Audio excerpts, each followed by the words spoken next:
Sur les événements de décembre 1962. Alors, les événements de décembre 1962 sont assez faciles à résumer, même si on désinforme. Hein. D'abord, on n'enseigne pas l'histoire véritable du pays, hein, à nos enfants. Par exemple, on dit partout que Senghor est le père de l'indépendance du Sénégal et que c'est lui qui a créé le premier État, qui était d'ailleurs un État digne du nom. C'est une contre-vérité. Les actes de transfert de compétences, comme on l'appelait à l'époque, entre la République française, représentée par Michel Debré, et la Fédération du Mali,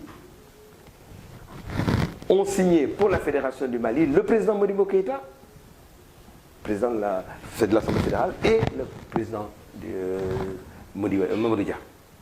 Ce sont eux qui ont signé. Senghor n'apparaît nulle part. Vous voyez? Donc s'il y a père de l'indépendance, c'est Mamadou Dia, c'est pas Senghor.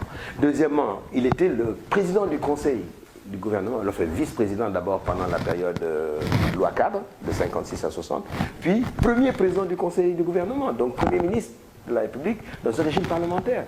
Donc il avait les pleins pouvoirs. C'est donc lui qui a dirigé la construction de l'État du Sénégal de 58, disons, à 62, à décembre 62. Voilà. De la même manière, on dit qu'il a tenté un coup d'État contre Senghor et que Senghor a réussi à déjouer le coup d'État. C'est une autre contre-vérité. En vérité, Senghor et les Français, encore une fois, ont monté un complot, une conspiration pour renverser Mamadou Dia à la faveur d'un vote d'une prétendue motion de censure hors des locaux du Parlement.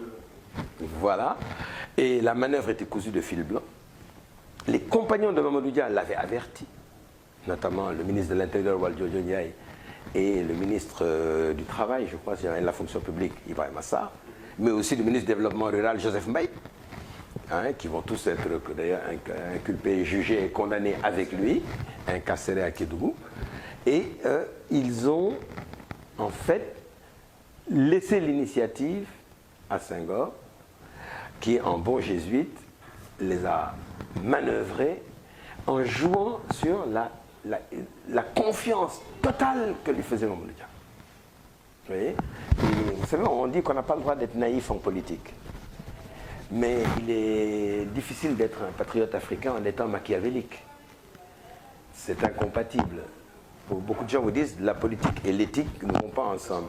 Eh bien, pour nous, la politique sans éthique, c'est de la politique aérienne. C'est pas de la politique. Mais bon. Mais docteur, est-ce que le bicéphalisme n'était pas à l'origine de... C'est une légende. C'est une légende, parce qu'en vérité, comme le Mamadou Dia l'a expliqué lui-même, je vous recommande de voir ce film de William Bay qui s'appelle Président Dia, il avait les pleins pouvoirs. Et le président du conseil. En tant que chef de l'exécutif. C'était lui. Il n'avait pas besoin de faire un coup d'État, il avait tous les pouvoirs. Il a très bien expliqué, mais Senghor s'est servi de cette légende du bicéphalisme pour justifier a posteriori non pas seulement son coup fourré contre son compagnon Mamadou Dia, mais aussi pour prendre les pleins pouvoirs dans la nouvelle constitution de 1963, éliminer toute opposition, qu'elle soit parlementaire ou extra-parlementaire. Il a interdit successivement tous les partis politiques, à commencer par ceux de Cheikh Anta. Et Mamadou Dia ayant été le premier à dissoudre le PAI. Oui, c'était une erreur aussi de ça. C'était une erreur, mais moi je le sais par les confidences de Kédougou, il y a un seul ministre qui, lors de cette délibération, s'est opposé à l'interdiction du PAI, c'est Ibrahima Sarr, qui a voté contre l'interdiction, la dissolution du PAI. Mais Senghor, à la suite de ça, a installé un parti unique de fait, alors que la Constitution prévoyait le multipartisme. Et ce n'est que les révoltes successives, à commencer par celle de 1968, puis celle de 1971, hein, qui vont l'acculer à revenir à une sorte de multipartisme contrôlé, restrictif. Avec l'essor du PDS en 1974. En fait, avec le montage du PDS à l'initiative de Senghor. À l'origine, le PDS est issu d'un deal entre Abdoulaye Wade, ancien membre de l'UPS, et Léopold Senghor.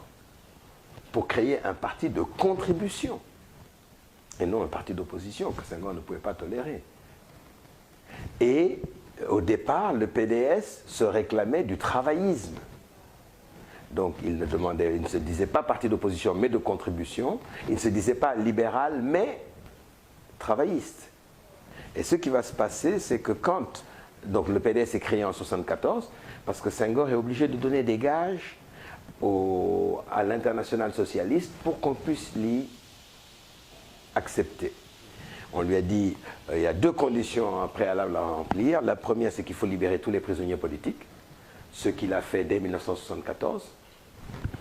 Deuxièmement, avoir au moins un parti d'opposition, et il a créé le PDS comme parti de contribution.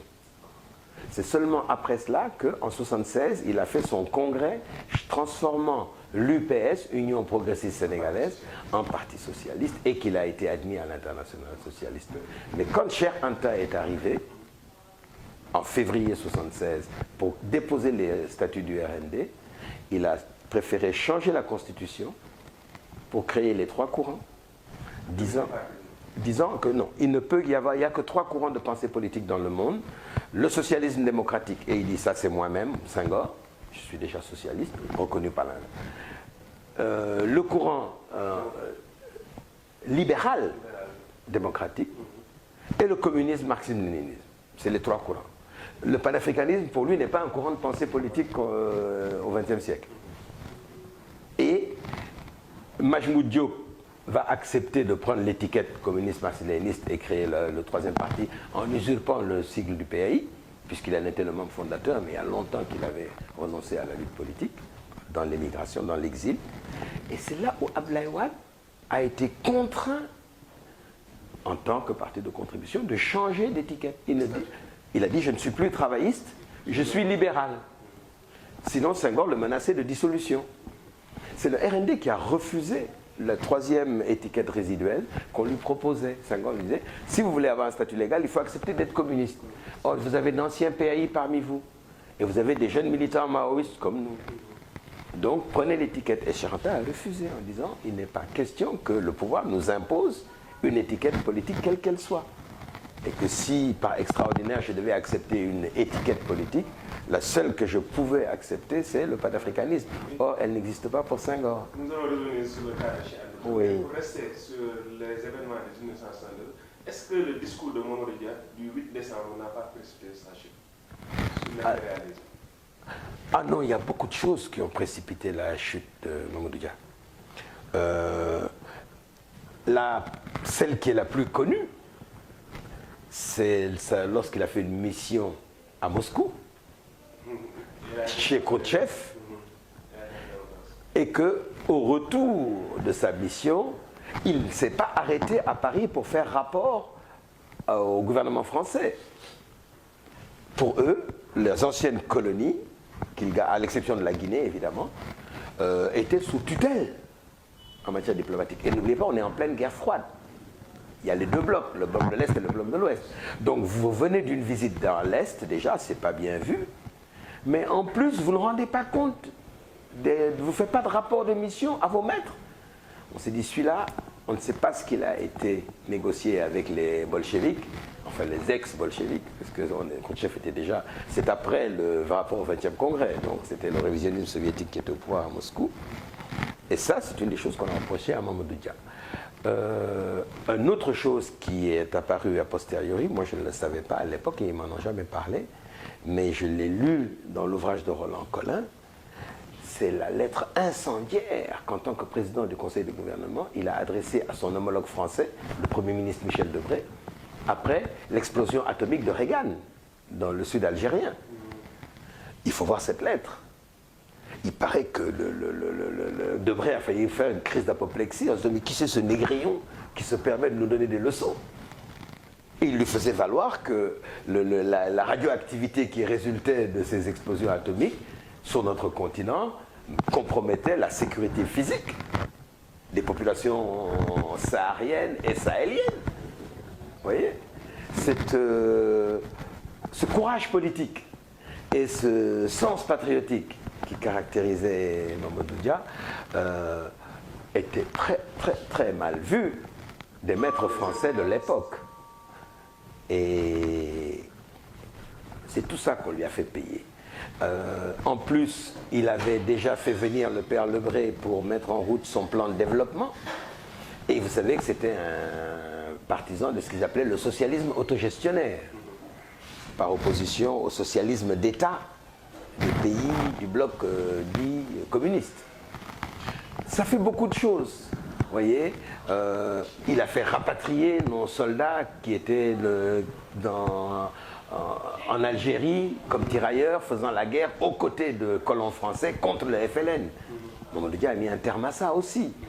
Vous voyez, c'était autant de manifestations d'indépendance et de souveraineté qui étaient intolérables pour les Touaregs. Aussi, c'est un problème avec la classe monoboutique, il a été monté pour la classe monoboutique. Oui, parce que ce n'est pas proprement une classe, les marabouts, mais disons les confréries religieuses islamiques et dans une moindre mesure le clergé catholique français, sénégalais, pardon, voyait d'un mauvais œil un nouveau dirigeant qui ne voulait pas perpétuer le système mis en place par les colons. Toujours dans ce livre de Roland Collin, Sénégal, notre pirogue, hein, au soleil de la liberté, c'est ça le sous-titre là. Mais il vous raconte, par exemple, lui il était directeur de cabinet de Mamadou Dia, mais avant ça il était dans le cabinet du gouverneur général de l'AOF. Vous savez que le dernier gouverneur général de l'AOF c'était Pierre Messner. Eh bien, il raconte comment on prépare le Magal de Touba et le Gamou de Tivaouane au palais du gouverneur général. C'est un événement d'État, financé par les colons. Vous voyez, avec tout ce que l'on voit se perpétuer des décennies plus tard avec les différents présidents. La distribution d'argent, les subventions en nourriture, les fournitures d'aliments et de poissons, y compris les liqueurs évidemment. Tout, vous voyez tout le scénario. Ndekete, ça, c'est une tradition coloniale qu'on a perpétuée. Et en fait, c'est depuis la défaite militaire des résistants historiques du 19e siècle et la soumission des chefs religieux qui ont pris leur succession. Parce qu'au départ, les Ahmadou Bamba ont résisté aux colons avant de finalement se soumettre. On peut dire que Mamadou Dia fut une perte pour le Sénégal. Ah oui, mais Mamadou Dia a été victime exactement du même phénomène que les Lumumba. Et Sankara. Sankara, c'est beaucoup plus tard, mais à l'époque. C'est venu sur l'Olympio. Modibo, ils n'ont pas réussi, mais ils ont tout fait. Mais ils ont réussi à renverser Nkrumah dès 66, Modibo en 68, ils ont assassiné Olympio en 63. Lumumba, on lui a donné 6 jours avant de lui coller la futilité de la force publique. Et 6 mois après, il était mort et dissous dans l'acide avec ses compagnons. On peut multiplier, comment il s'appelle, Ngwabi, au Congo, après qu'il s'est renversé Fulbert Yulu, l'agent du néocolonialisme. Barthélemy Boganda, en ce qu'on appelle Obangi Chari, actuelle République centrafricaine, Djibo Bakary, au Niger, et toute la pléiade des dirigeants historiques de l'UPC au Cameroun, depuis Oumniobé, n'est-ce pas, jusqu'à Osende Afana, en passant par Félix Mounier, Ernest Mwandié, bref, tous les chefs historiques de l'Union des populations du Cameroun. On les a... Et puis c'est des massacres de masse, hein, quand il faut. Si on peut neutraliser le mouvement en tuant une seule personne, c'est ce qu'on exécute. Mais quand il faut réprimer en masse et faire des dizaines, des centaines ou des milliers de morts, voire des dizaines de milliers de morts, la France n'a jamais hésité à le faire. Le massacre emblématique inaugural, c'est Tcharoy 44. À ce moment-là, la Deuxième Guerre mondiale n'est même pas achevée, le nazisme n'est même pas vaincu. Ils ont tué des centaines d'anciens combattants sortant des camps de prisonniers allemands. Ensuite, vous avez donc Tcharoy 44, Sétif également 45, le jour de la capitulation de l'Allemagne, le 8 mai. Les Français, les colons d'Algérie se sont mis à massacrer les Algériens à Sétif. Indelmas. On a dit 45 000 morts. 46, c'est les bombardements d'Indochine contre iPhone. 47, c'est les 100 000 morts de Madagascar. 48, c'est la Côte d'Ivoire, l'époque infiniment lointaine où Fouet-Boigny était encore patriote. Dibokro d'Agerville. 49, ça commence au Cameroun. Ainsi de suite. Jusqu'en 94, avec le génocide rwandais, l'attentat de Kigali. Ou avant ça, vous avez Ouvéa 88 en Nouvelle-Calédonie, n'est-ce pas, où ils ont grillé au lance-flammes l'adjoint de Tibaou, Elwa Macho.